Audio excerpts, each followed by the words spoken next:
I don't think I know anybody that didn't like pizza.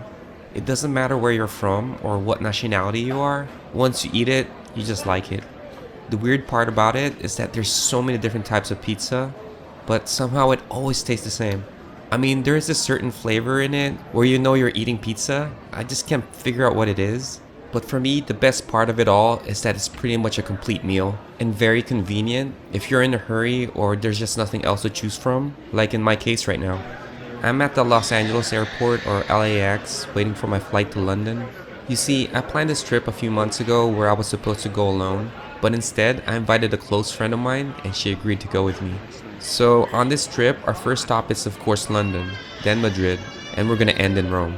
We'll be staying in each country or city for a few days to explore and most importantly, eat food. Local food. Anyway, after eating that pizza, which I think was about $15, I mean it's good, but it's definitely not worth the price. This is just something you'll never avoid when you're eating inside an airport. Everything is expensive. So we finally board our plane, which I have to say I'm very happy because it's a straight flight, but it's roughly around 10 hours. It's not a short flight, but it's better than transferring airplanes and travel for about 15 or 16 hours just to get there. To London Heathrow Airport. We'd also like to welcome back members of our Virgin Atlantic Flying Club, our Virgin Holidays customers, as well as SkyMiles members from our partner Delta on this co-chair flight. I don't know what it is, but every time I'm in a plane, I always anticipate the meals they're going to serve. And the funny part is, I always think it's not going to be good. Well, first of all, they give us 3 choices. A vegetarian called dal makhani and gobi masala. It's an Indian dish which surprised me because the plane I'm on is British. Then they have chicken meatballs and mash. Now that one sounds British. And finally this one. It's baked pasta with Italian pork and fennel sausage, which clearly is Italian. The pasta was okay, it's not bad, but with my experience of flying a lot of different airline companies, by far the best food and service are Asian airlines. And I'm not being biased, it's true. Well, at least for me. See that?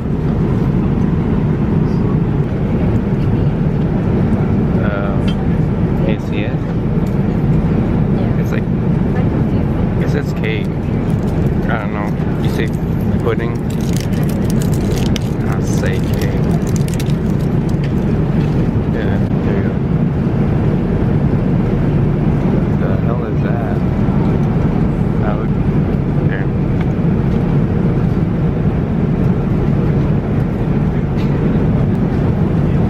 It's like a lot of pudding. Oh, there's like cake at the bottom.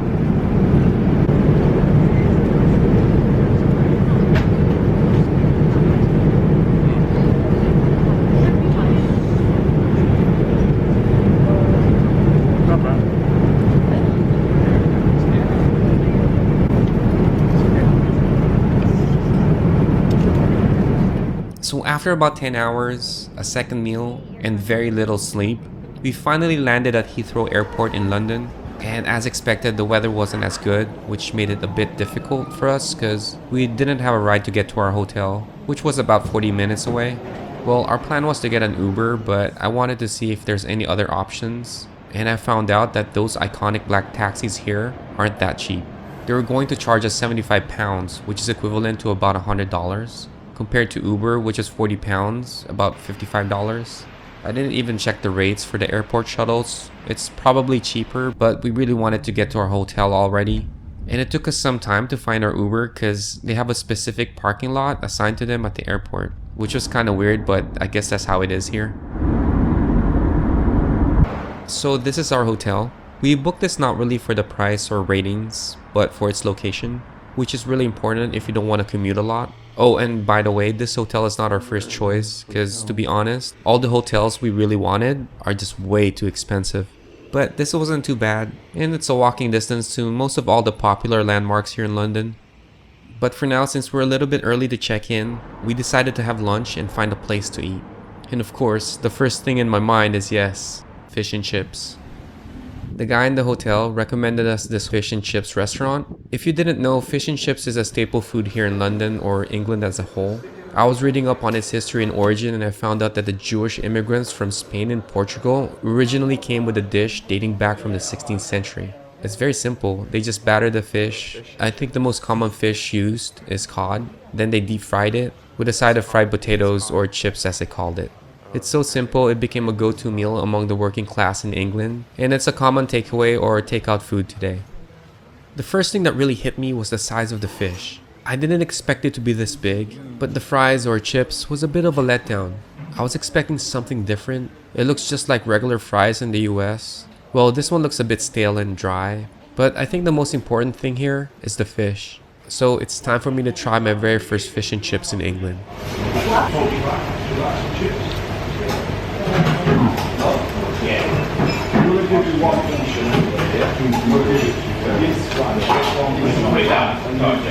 It needs more salt.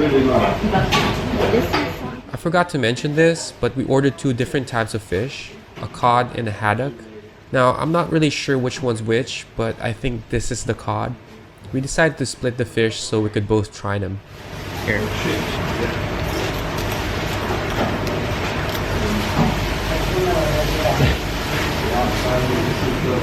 Want a bigger piece?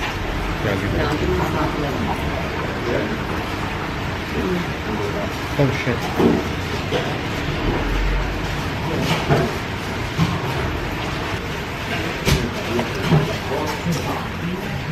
What's this? Oh my gosh. It's like steaming. Normally I would dip this in tartar sauce, but here they use vinegar and I like it better.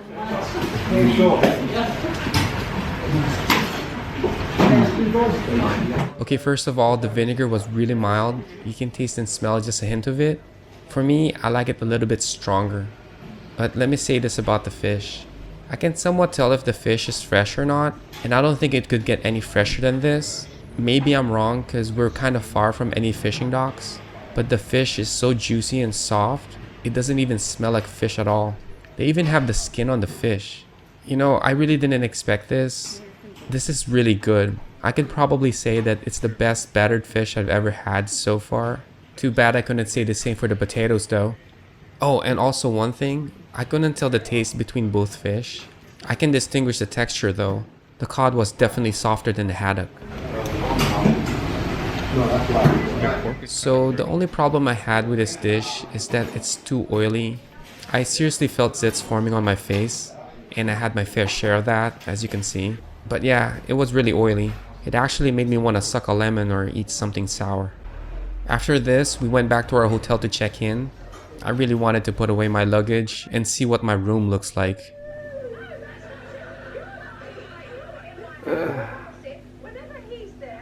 This is the room.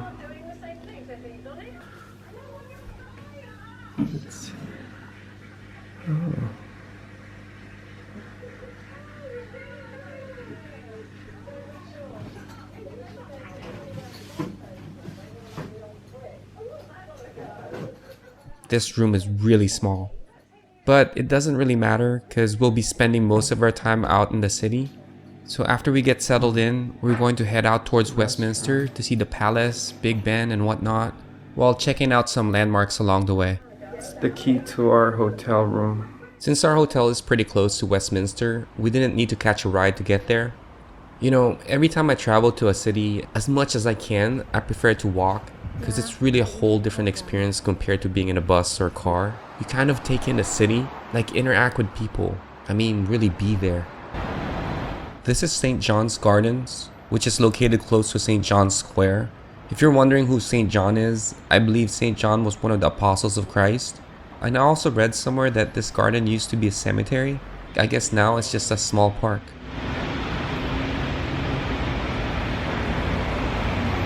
This is St. John Smith Square. If I understand this correctly, this used to be a church built in the 18th century. The reason why it's called St. John Smith Square, I think it's because the St. John's Church was built right in the center of Smith Square. Well, sometime in World War II, the church got bombed and damaged, and eventually was converted into a concert hall in the 60s.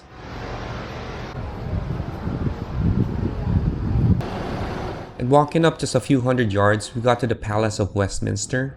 The Palace of Westminster is home to both Houses of Parliament in the UK. They're called the House of Commons and the House of Lords. And this palace dates back to 1097. It was used as a primary residence of the kings of England back then. But in the 16th century, it was destroyed by fire and became what it is now, which is the seat of the Parliament of England and Royal Courts of Justice. You can take a tour in the palace, but we were okay just looking at it from outside. There's also some kind of rally or protest going on, so I think the palace is closed anyway.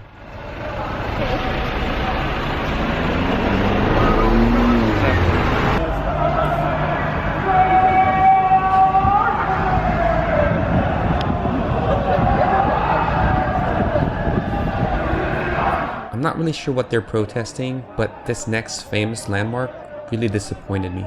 It's Big Ben. Yeah, that thing all covered up with construction. See, I know Big Ben is going under some kind of construction, but I didn't expect it to be covered like this. It just looks bad. I mean, look at the pictures of Big Ben on the internet. You'll be disappointed too looking at this. And some guy I talked to in the street said it might take 3 more years before they finish. That really sucks. Anyway, right in front of it is a statue of Winston Churchill, which sits here at the Parliament Square. They have a whole bunch of statues of important people here. Most of them I don't know, but there are some that I do, like Gandhi. It's Gandhi right here. They even have Abraham Lincoln. Well, he's not really in the square, but across the street from the square. So this is the view from the square. It would have been really beautiful if they didn't have all this construction going on, but what can you do? But before we go to Big Ben, we went to the Westminster Abbey to buy our tickets, hoping that we can get a tour inside. The recorded origin of the abbey dates back to the 10th century, and between 1042 and 1052, King Edward the Confessor rebuilt the church and chose it as his burial site. Westminster Abbey has been used for royal coronation since 1066. Today they use it for royal weddings and royal ceremonies. With so much history and importance, this Gothic church has become one of the most important icons of London.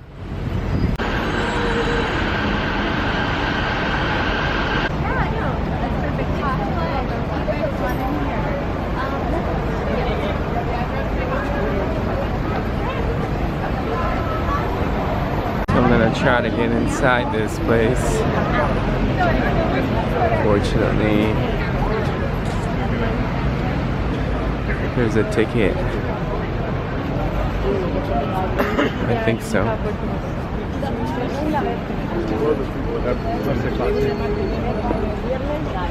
Sábado, domingo cerrado. Tuesday, 9:30. Oh, we missed it. It's already like 4. Almost 4. We weren't really planning on taking a tour inside the abbey today. We just took a chance to see if we could before they closed. Well, since we're gonna be here for a few days, we'll definitely come back here and take the tour. But for now, we headed towards Big Ben, or that construction that's shrouding it, hoping to see at least just a little part of that clock tower. Well, Big Ben is probably the most famous bell or clock towers in Europe, actually maybe the world, and it's one of the most famous landmarks in London. I found out that it's the 3rd largest bell tower in the world, and it's about 150 years old. Oh, and it's part of the Palace of Westminster too. You can take a tour going up to the top of the tower, only by stairs. Yep, all 334 of it. It doesn't have an elevator. The tower was completed in 1859 and said to have the largest and most accurate 4-phase clocks in the world. It's not really clear on how it got its nickname Big Ben. Its original name was simply the Clock Tower, but in 2012 they renamed it as Elizabeth Tower. For me, I still prefer Big Ben.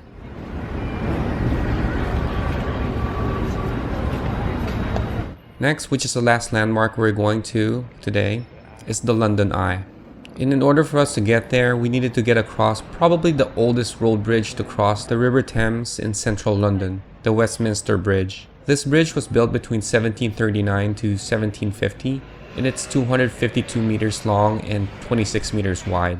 It's basically built to transport goods and access trading quicker rather than using London Bridge, which took hours before. It's also said that it's painted green for a specific reason, that is to match the green leather seats in the House of Commons. Another iconic thing in England are the red phone booths. I don't think they really work anymore. It's more of a tourist thing now.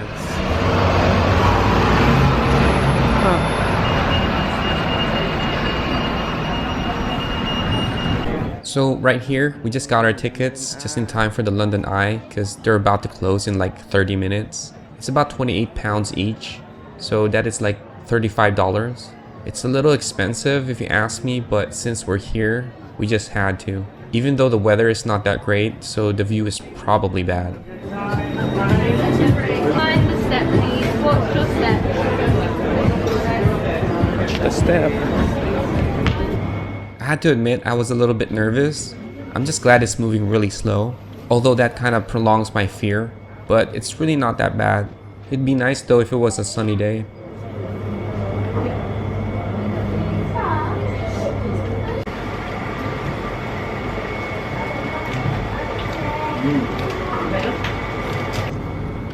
The London Eye is the largest Ferris wheel in Europe.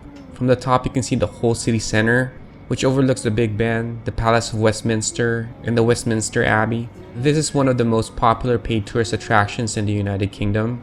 It's about 443 feet tall, and the wheel has a diameter of 394 feet. They opened this to the public in the year 2000, and it offers the highest public view in London, until they built the Shard. It's a building which we'll see tomorrow. Anyway, as you can see, the view isn't really that great. It's a bit disappointing, but it's better compared to my disappointment with Big Ben. I really wanted to see that. Big Ben. The ride took about 30 minutes. After that, just outside the entrance of the wheel, we watched this guy perform magic. We didn't stay long because we were really tired at this point, so we headed back to find a restaurant close to our hotel and ended up here. It's a Spanish restaurant. We're actually looking for a restaurant that serves British food, but we couldn't find anything. I know this coming here when I was doing my research. England is really not known for food, so it's going to be a little bit tough to find a good place to eat, but this restaurant will do for now. So I ordered this. I've never had this before. It's called beef stroganoff. I know, I just found out that this was actually a Russian dish. It's really weird because we're in a Spanish restaurant.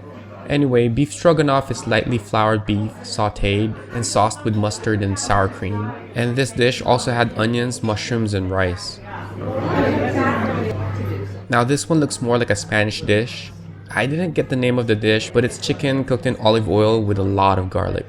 It really smells like garlic.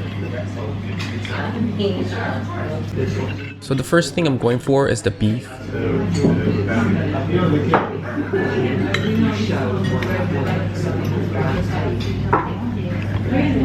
This is gonna suck. It's gonna run out.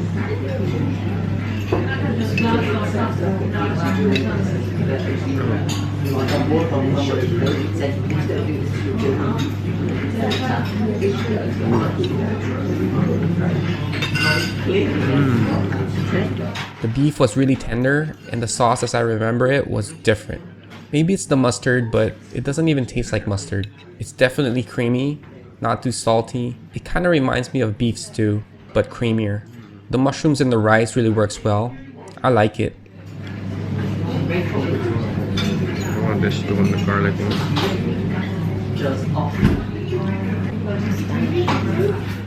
On the other hand, the chicken was a bit dry, but the garlic flavor is so good. I would say the beef stroganoff is better though, especially with that creamy sauce. The mushroom and the beef is pretty good, right?